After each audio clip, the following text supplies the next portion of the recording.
Corporate दुनिया के इस एपिसोड में हम बात करेंगे भारत और यूरोपियन यूनियन के बीच हुए फ्री ट्रेड एग्रीमेंट के तमाम अनछुए पहलुओं की, जिसे ग्लोबल ट्रेड के लिहाज से एक बड़ा कॉरपोरेट ब्रेक थ्रू माना जा रहा है। भारत और यूरोपीय यूनियन के बीच जिस फ्री ट्रेड एग्रीमेंट की घोषणा हुई है, उसे दोनों पक्षों के लिए ऐतिहासिक माना जा रहा है। ये समझौता करीब 18 साल से चल रही बातचीत के बाद सामने आया है। इसीलिए ये काफी अहम है, क्योंकि ये भारत और 27 देशों वाले यूरोपीय संघ के बीच अब तक का सबसे व्यापक और बड़ा ट्रेड एग्रीमेंट है। भारत और ईयू मिलकर करीब 2 अरब आबादी को रिप्रेजेंट करते हैं और ग्लोबल जीडीपी में इनकी हिस्सेदारी लगभग 25% के आसपास है। 2023-24 में भारत और ईयू के बीच कुल बायलैटरल ट्रेड करीब 219 अरब अमेरिकी डॉलर के स्तर पर रहा। इसमें सर्विसेज और गुड्स दोनों का योगदान शामिल है। इस एफटीए के तहत वस्तुओं, सेवाओं, इन्वेस्टमेंट, कस्टम प्रक्रियाओं, इंटेलेक्चुअल प्रॉपर्टी राइट्स और सप्लाई चेन से जुड़े कई चैप्टर शामिल किए गए हैं। समझौते का मुख्य उद्देश्य ये है कि दोनों पक्ष चरणबद्ध तरीके से आयात शुल्क यानी टैरिफ को कम करें या खत्म करें, जिससे व्यापार की लागत घटे और बाजार तक पहुंच आसान हो। इस समझौते के तहत यह अनुमान लगाया गया है कि ईयू भारत से आने वाले लगभग 99% प्रोडक्ट्स को तरजीह देगा या शून्य टैरिफ के तहत एंट्री देगा, जबकि भारत ईयू से आने वाले करीब 96% प्रोडक्ट्स पर चरणबद्ध तरीके से टैरिफ में कटौती करेगा। अभी कई यूरोपियन प्रोडक्ट्स पर भारत में 20 से 100% तक इंपोर्ट ड्यूटी लगती है, जबकि इंडियन प्रोडक्ट्स पर ईयू में औसत 8 से 14% तक का शुल्क लगा हुआ है। इन शुल्कों में कमी से दोनों तरफ व्यापार को बड़ा प्रोत्साहन मिलेगा। यूरोपीय आयोग के आकलन के अनुसार इस समझौते से ईयू की कंपनियों को हर साल करीब 4 अरब यूरो तक की टैरिफ बचत हो सकती है, जबकि भारत के निर्यातकों को भी अरबों डॉलर की लागत में राहत मिलने की संभावना है। भारत के दृष्टिकोण से ये समझौता कई स्तर पर फायदेमंद माना जा रहा है। सबसे बड़ा फायदा यह है कि भारतीय निर्यातकों को दुनिया के सबसे बड़े और समृद्ध बाजारों में से एक तक अपेक्षाकृत आसान और सस्ती एक्सेस मिल सकेगी।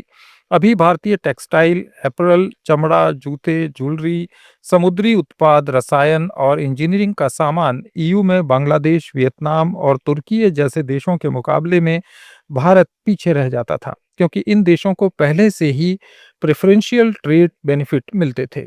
इस एफटीए के बाद इंडियन प्रोडक्ट्स पर लगने वाला 10 से 17% तक का टैरिफ हटने से उनकी कीमतें कॉम्पिटिटिव हो जाएंगी और एक्सपोर्ट बढ़ने की संभावना बनेगी। वाणिज्य मंत्रालय के आंतरिक अनुमानों के मुताबिक केवल टेक्सटाइल और अपैरल क्षेत्र में ही अगले 3 से 5 सालों में निर्यात में 30 से 40% तक की बढ़ोतरी हो सकती है। इसके अलावा इस समझौते से यूरोप के इन्वेस्टर्स का भरोसा बढ़ेगा और भारत में एफडीआई के नए अवसर खुल सकते हैं। इनमें रोजगार सृजन और तकनीक के ट्रांसफर को भी बढ़ावा मिलेगा। दूसरी ओर यूरोपीय यूनियन के लिए भी ये समझौता स्ट्रेटेजिक और फाइनेंशियल दोनों दृष्टियों से अहम है। भारत दुनिया की सबसे तेजी से बढ़ती हुई बड़ी इकोनॉमीज में से एक है और अगले कुछ वर्षों में इसके कंज्यूमर मार्केट के 1.5 अरब लोगों तक पहुंचने का अनुमान है।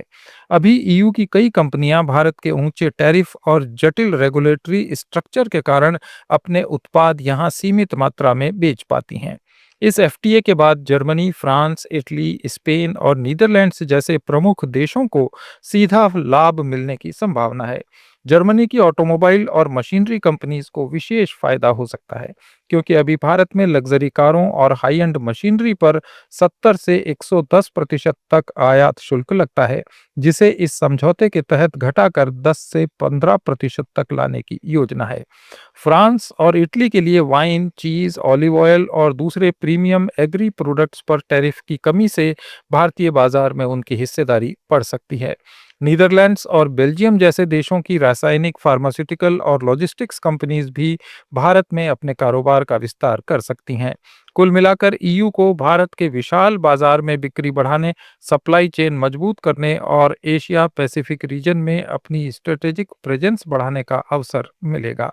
इस समझौते को अमेरिका की वैश्विक व्यापार रणनीति के संदर्भ में भी देखा जा रहा है। हाल के वर्षों में अमेरिका ने अपनी नीतियों के तहत कई देशों पर टैरिफ लगाए हैं और भारत भी इससे अछूता नहीं रहा है।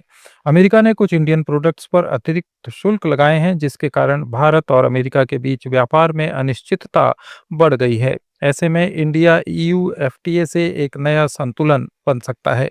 अमेरिका की संभावित रणनीति ये हो सकती है कि वो भारत के साथ अपने द्विपक्षीय व्यापार और निवेश संबंधों को फिर से मजबूती दे, खासकर टेक्नोलॉजी, डिफेंस, सेमीकंडक्टर और एनर्जी सेक्टर्स में। इसके अलावा अमेरिका ये भी कोशिश कर सकता है कि वो अपने सहयोगियों के साथ मिलकर सप्लाई चेन को चीन से हटाकर भारत और दूसरे देशों की ओर शिफ्ट करे, ताकि ग्लोबल ट्रेड में उसका प्रभाव बना रह सके। निर्यात और आयात के लिहाज से देखें तो इस एफटीए का असर काफी व्यापक हो सकता है। अभी भारत का ईयू को निर्यात करीब 75 से 80 अरब डॉलर के आसपास है, जबकि ईयू से भारत का आयात लगभग 70 अरब डॉलर का होता है। इस समझौते के लागू होने के बाद भारत के निर्यात में मिडिल टर्म में 20 से 25% तक की वृद्धि का अनुमान लगाया जा रहा है। खासकर टेक्सटाइल, चमड़ा, जेम्स एंड ज्वेलरी और सी प्रोडक्ट्स में ये बढ़ोतरी ज्यादा हो सकती है। वहीं दूसरी ओर ईयू से भारत में मशीनरी, इलेक्ट्रॉनिक्स, मेडिकल उपकरण और ऑटो पार्ट्स का आयात सस्ता हो सकता है। इससे भारतीय उद्योगों की उत्पादन लागत घटेगी और कंज्यूमर्स को भी बेहतर कीमतों पर उत्पाद मिल सकेंगे। भारतीय उद्योगों में जिन सेक्टर्स को इस समझौते से सबसे ज्यादा लाभ होने की संभावना है, उनमें टेक्सटाइल और अपैरल सबसे ऊपर हैं, क्योंकि ये लेबर ओरिएंटेड क्षेत्र है और ईयू इन उत्पादों का बड़ा इंपोर्टर। इसके अलावा चमड़ा और फुटवियर इंडस्ट्री, जो लाखों लोगों को रोजगार देती है, उसे भी जीरो टैरिफ का सीधा फायदा मिलेगा। रत्न और आभूषण के क्षेत्र में भारत पहले से ही ग्लोबल एक्सपोर्टर है और ईयू के बाजार में बेहतर एक्सेस से इसका एक्सपोर्ट और बढ़ सकता है। सी प्रोडक्ट्स के मामले में भी ईयू एक बड़ा कंज्यूमर है और टैरिफ हटने से भारतीय मछली और झींगा प्रोडक्ट्स ज्यादा कॉम्पिटिटिव बनेंगे। केमिकल और इंजीनियरिंग वस्तुओं के क्षेत्र में भी यूरोपियन कंपनियों के साथ साझेदारी और निर्यात दोनों बढ़ने की उम्मीद है।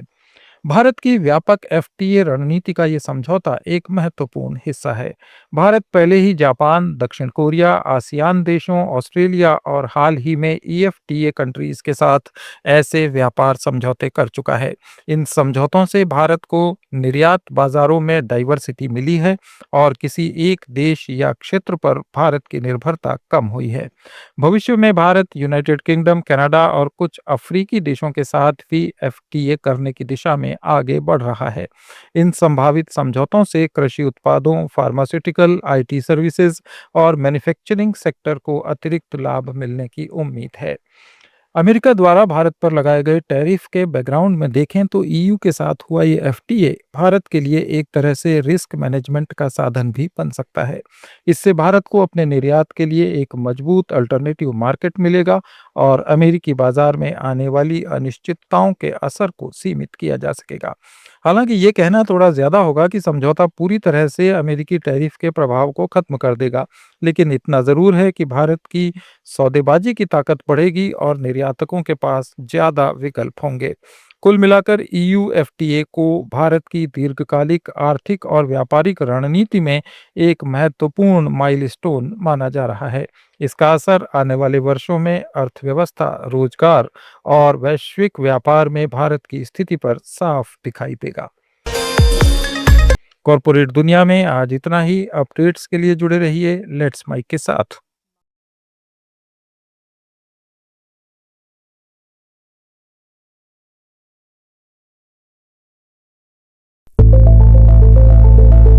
It's time for news.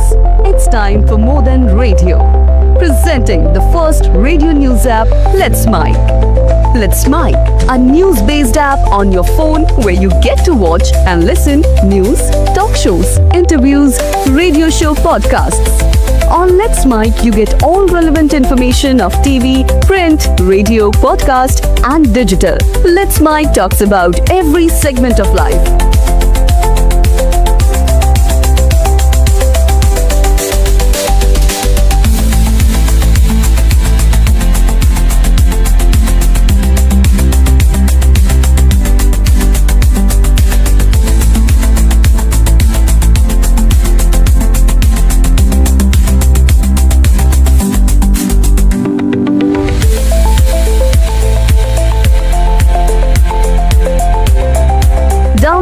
app now from Play Store. Available both on Android